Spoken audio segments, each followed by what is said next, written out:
अगर आप affordable housing में फ्लैट लेने का प्लान कर रहे हो ना, तो ये वीडियो आपके लिए है। क्योंकि आप अगर फॉर्म भर रहे हैं तो आपको जरूर ये सुना होगा कि भाई साहब इतने पैसे दे दो, हम आपको कंफर्म यूनिट करा कर दे देंगे।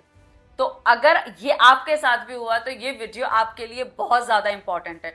क्योंकि हर एक इंसान घर खरीदना चाहता है, और घर खरीदना एक इमोशनल डिसीजन होता है और फाइनेंशियल डिसीजन भी होता है, राइट। गलत इंफॉर्मेशन की वजह से लोग लाखों रुपए भी गवा देते हैं अफोर्डेबल के नाम पर, और स्कैम भी चल जाते हैं। अब इस वीडियो को एंड तक जरूर देखना, क्योंकि इस वीडियो में मैं आपको लास्ट में ये भी बता दूंगी कि अभी एट प्रेजेंट कौन से अफोर्डेबल निकले हुए हैं और कौन सा आप भर सकते हैं। देखो, सबसे पहले स्कैम का भी मैं बताऊंगी, लेकिन आप एक बार मैं आपको क्लियर भी कर देती हूँ कि अफोर्डेबल हाउसिंग एक्चुअली में होती क्या है। देखो, अफोर्डेबल हाउसिंग जो स्कीम होती है ना, उसका मेन ऑब्जेक्टिव मिडिल क्लास को और लोअर इनकम फैमिलीज को रिलेटिवली कहीं ना कहीं अपना अफोर्डेबल रेट पर घर प्रोवाइड करना होता है। प्रधानमंत्री जन आवास योजना के अंतर्गत ये स्कीम आई है। काफी प्रोजेक्ट जो होते हैं उनमें अलॉटमेंट, लॉटरी या ड्रॉ सिस्टम के थ्रू होता है ये पूरा का पूरा, ठीक है। मतलब अगर एप्लीकेशन ज्यादा है और फ्लैट कम है तो कंप्यूटराइज्ड ड्रॉ निकाला जाता है। यहां थ्योरी में सब एप्लीकेंट को इक्वल अपॉर्चुनिटी मिलनी चाहिए। मतलब सरकार चाहती है कि जिनकी भी इनकम कम है भैया, उनको ट्रांसपेरेंसी के साथ में घर मिले, हर बंदा अपने घर में रह सके। आपने जरूर सुना होगा, अगर किसी के पास ऐसे फोन आए हैं या आपका किसी से संपर्क हुआ तो कमेंट बॉक्स में जरूर भी बता देना। वो कहते हैं जी मैं पैसे लेकर आपका फ्लैट पक्का निकलवा दूंगा। तो सवाल ये उठता है कि अगर एजेंट पैसे चार्ज करते हैं तो फिर ये किस चीज का जो है ड्रॉ होते हैं, फिर ड्रॉ किस बात का है।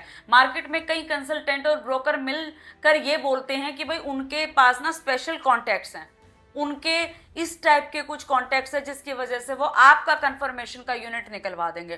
कुछ लोग रजिस्ट्रेशन के नाम पर पैसा लेते हैं, कुछ लोग प्रोसेस करवाने के नाम का पैसा लेते हैं, कुछ लोग डायरेक्टली बोल देते हैं कि जी फ्लैट अलॉटमेंट के लिए प्रीमियम देना पड़ेगा और हम आपके यूनिट निकलवा देंगे। यहाँ एक चीज क्लियर आपको समझने की जरूरत है कि डॉक्यूमेंटेशन असिस्टेंस, एप्लीकेशन फिलिंग और बैंक लोन सपोर्ट या कंसल्टेंसी सर्विस देना अलग बात है, लेकिन अलॉटमेंट गारंटी के नाम पर लाखों रुपए लेना एक कंप्लीटली अलग मैटर हो जाता है। कोई भी जेन्युइन ड्रॉ बेस्ड सिस्टम में अलॉटमेंट ऑफिशियली गारंटीड नहीं किया जा सकता।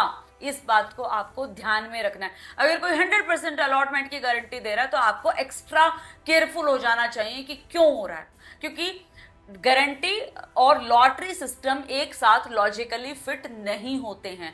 अगर गारंटी है तो ड्रॉ कैसा, ड्रॉ है तो फिर गारंटी कैसी, राइट।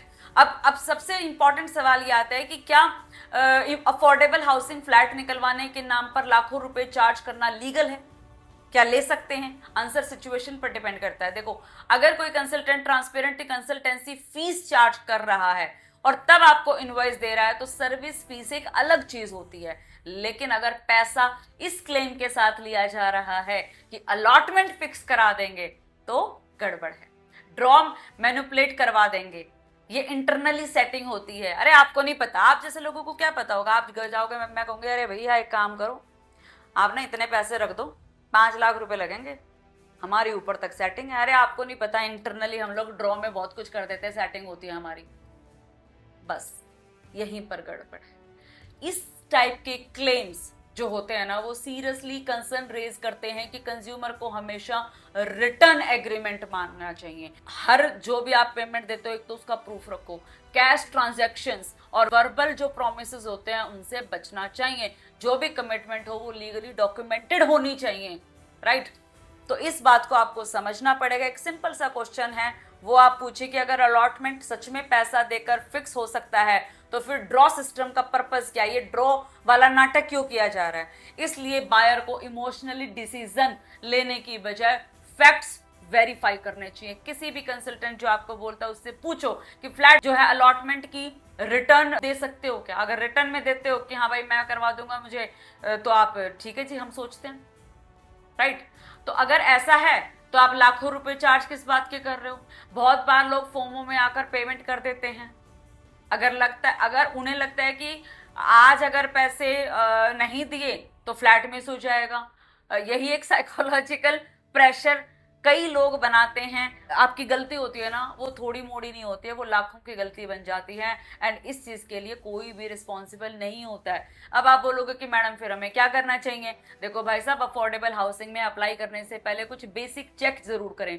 ऑफिशियल स्कीम गाइडलाइन खुद पढ़ें, हर पेमेंट का डॉक्यूमेंटेड प्रूफ खुद रखें, राइट? कंसल्टेंसी फीस और अलॉटमेंट फीस गारंटी में डिफरेंस समझना होगा, राइट? कुछ ऐसे लोग होते हैं जो आपके लिए एफिडेविट बनवाते हैं, फॉर्म भी भरते हैं, कुछ लोग वो चार्ज करते हैं। ऑब्वियसली भैया उनका थोड़ा सा मेहनत लगती है, तो ऑब्वियसली वो लोग लेंगे। लेकिन अगर आपको कोई ये कहता है कि भैया 5 लाख रुपए दे दो और आपकी यूनिट निकलवा देंगे, फिर फंस जाना, ये रॉन्ग नंबर है।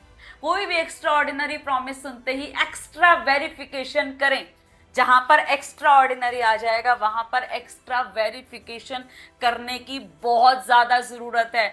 अगेन एक और इंपॉर्टेंट बात, सिर्फ ट्रस्टेड प्रोफेशनल्स और रजिस्टर्ड एंटिटी के साथ ही आप काम करें। याद रखिए कि रिसर्च करने में 2 दिन ज्यादा लगा लो, लेकिन गलत डिसीजन की कॉस्ट लाखों रुपए आपकी हो जाएगी अगर आप टाइम नहीं दोगे तो इस बात का कंक्लूजन सिर्फ भैया ये है कि अफोर्डेबल फ्लैट दिलवाने के नाम पर लाखों रुपए चार्ज करना गलत है। कंसल्टेंसी सर्विस के लिए ठीक है जी, आप ले लो, मेहनत लगती है भैया आपके लिए, वो बंदा फॉर्म भर रहा है, एफिडेविट जा रहा है, नोटरी करा रहा है, तो ऑब्वियसली वो थोड़ा बहुत चार्ज लेगा। इवन अभी मुझे एक और भी चीज आई थी सुनने में, मेरे पास एक फोन आया, कहते हैं मैडम फॉर्म भरवाने के तो 25,000 रुपए ले रहे हैं। मैंने कहा भैया कौन सी दुनिया में हो तुम, या फिर पता नहीं हम कौन सी दुनिया में हैं। आप समझो ना, अगर 25,000 रुपए के फॉर्म भरवाने लग गए तो पता नहीं कितने लाखों फॉर्म भरे जाएंगे। मतलब क्यों नहीं लोग दिमाग लगाते हैं। इवन एक बंदा तो अभी मुझसे लड़ने लग गया, मेरे पास फोन आया, कहते हैं मैडम मैनेजमेंट कोटे की यूनिट दिला दो। मैंने बोला सर ऐसे तो नहीं होते, मैनेजमेंट की तो ऑब्वियसली सारी पहले से ही बिक चुकी होती है। वो कहते हैं मैडम कैसे बातें कर रही हो, मेरा तो एक बंदे ने निकलवा के दिया था, मैंने उसको पैसे दिए थे। मैंने कहा जी फिर उसी से ले लो। वो मुझसे ही लड़ रहा है। मतलब सोचो आप, मैं उसको सही चीज बता रही हूँ और वो भाई साहब मुझसे ही अपने सिंग फंसा रहे हैं। तो फिर भाई मेरे पास क्यों आ रहे हो? आप बताओ ना, फिर तुम फ्रॉड फ्रॉड चिल्ला देते हो। भाई साहब जब आपसे कोई ब्रोकर ये कहता है कि हम आपकी यूनिट निकलवा देंगे और वो आपसे अगर कुछ पैसा चार्ज कर रहे हैं, राइट, तो होना तो सिंपल ड्रॉ है। आपको इस बात को समझना होगा, वो ड्रॉ सिंपल होगा, जो जिस रूल्स एंड रेगुलेशन से वो ड्रॉ होता है। लेकिन अगर किसी बंदे ने साहब, आपने मान लो मैंने कमिट, आपने मुझे पैसे दे दिए और मैं आपको ये कहूंगी कि वर्मा जी आप शांति से बैठ जाओ घर पे, आपका नंबर आ जाएगा, और नहीं आया तो पैसे वापस, ठीक है। अब वो क्या है, 1400-1500 यूनिट होती है, कहीं ना कहीं नंबर घूम फिर के आ ही जाता है। कोई लंबी चौड़ी बातचीत नहीं है इसमें, हर किसी का नंबर आ जाता है यार। आप भर के देख लो, आपका आ जाएगा।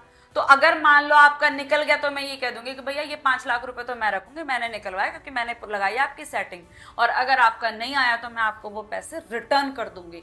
This is the only procedure, और इसके अलावा कुछ होता नहीं है। और एक बात और खास, अगर आपको ये सुनने में आता है प्रोजेक्ट का रेरा आने के बाद कि भाई साहब आपको एमक्यू की यूनिट मिल रही है, मैनेजमेंट कोटा की यूनिट मिल रही है और इतने प्रीमियम पे मिल रही है, क्योंकि वो जनरली क्या होता है, वो आपका पूरे अफोर्डेबल की कॉस्ट का ऑलमोस्ट 5% या 10% कुछ होती है। मतलब आप ये मान के चल सकते हो कि अगर मान लो एक अफोर्डेबल है जो कि 35 लाख का है, तो ऑलमोस्ट डबल पे वो प्रीमियम की यूनिट आती है। ये चीज आप सोच लेना, 5-7 लाख रुपए में कोई यूनिट नहीं मिलती है। एमक्यू की यूनिट इतनी महंगी मिलती है डबल रेट पे, और वो यूनिट तो जिस दिन बिल्डर निकालता है ना उसी दिन अलॉट हो जाती हैं। सबको गेप पता है, जो बिग शॉट्स होते हैं वो पहले उनको बाय कर लेते हैं और उसके बाद वो अपने प्रीमियम पे उसको बेचते हैं। लेकिन एक आम आदमी जो होता है ना, उसको तो सिर्फ सपने दिखाए जाते हैं ना। अगेन सेइंग, ऐसा नहीं होता है कि एमक्यू की यूनिट्स नहीं मिलती हैं, मिलती हैं, लेकिन उसके लिए जो चार्ज होता है वो ज्यादा होता है और वो चीजें बहुत अलग लेवल पे की जाती हैं। अगर आप उसके बारे में जानना चाहेंगे तो फिर हम लोग बैठ के बात सिंपल कर सकते हैं आमने सामने। लेकिन अगर अगेन आपको कोई ये बोलता है कि मैडम 2 लाख दे दो, 3 लाख दे दो, 5 लाख दे दो, भाई साहब नमस्ते, नहीं चाहिए, मना कर दो। मतलब अगर 35 लाख में भी स्कैम हो रहे हैं तो फिर तो मतलब फिर किस बात की अवेयरनेस और किस बात की आप मेरी ऑडियंस हुई।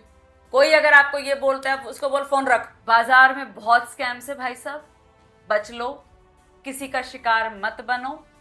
इवन अभी मैंने एक वीडियो डाला था पीछे अपने YouTube चैनल पर, एक वीडियो डाला था जिसमें मैंने ये बताया था कि अफोर्डेबल के फॉर्म कैसे भरें। मुझे लगा कि बहुत सारे लोग और बहुत सिंपल प्रोसेस है, तो क्यों ना मैं ही एक वीडियो के माध्यम से बता दूं लोगों को, जो लोग मुझे जानते हैं, एटलीस्ट उनकी हेल्प हो जाएगी। एक भाई साहब मुझे फोन करते हैं, और जो कि वो मेरे पुराने जानने वाले हैं, वो मुझे क्या कह रहा है, अरे मैडम आप तो ना कुछ ज्यादा ही वो हो गई हो, और आप अपने फेमस होने का फायदा उठा रही हो, लेकिन आप दूसरे ब्रोकर के पेट पे लात मार रही हो ये फॉर्म भरना सिखाकर। अरे यार सीरियसली, मतलब तुम्हें शर्म आनी चाहिए इस बात को। एक फॉर्म भरने के नाम पर अगर आप ये कहते हो कि मैं लोगों के साथ गलत कर रही हूँ, मतलब लिटरली यार। वो कहता है मुझे, एक तरफ तो आप ब्रोकर्स के लिए बड़ी सपोर्ट की बात कर रही हो, और एक तरफ तो आप ब्रोकरों का काम छीन रही हो। मतलब लिटरली एक फॉर्म भरने के ऊपर मुझे ये सुनने को मिलता है आप लोगों की वजह से। लेकिन अगर आप मेरे चैनल पर हो तो मैं आपको रेगुलर अपडेट्स करती रहूंगी, जो भी चीज है रियल एस्टेट से रिलेटेड आपको टाइम टू टाइम बताती रहूंगी, क्योंकि मुझे फर्क नहीं पड़ता है कि कोई क्या बोलता है। एनीवेज, आए हैं चैनल पर तो सब्सक्राइब कर लीजिएगा, एंड कमेंट बॉक्स में जरूर बताना कि आपको मेरी वीडियो एंड मेरे एफर्ट्स कैसे लगते हैं। Thank you so much.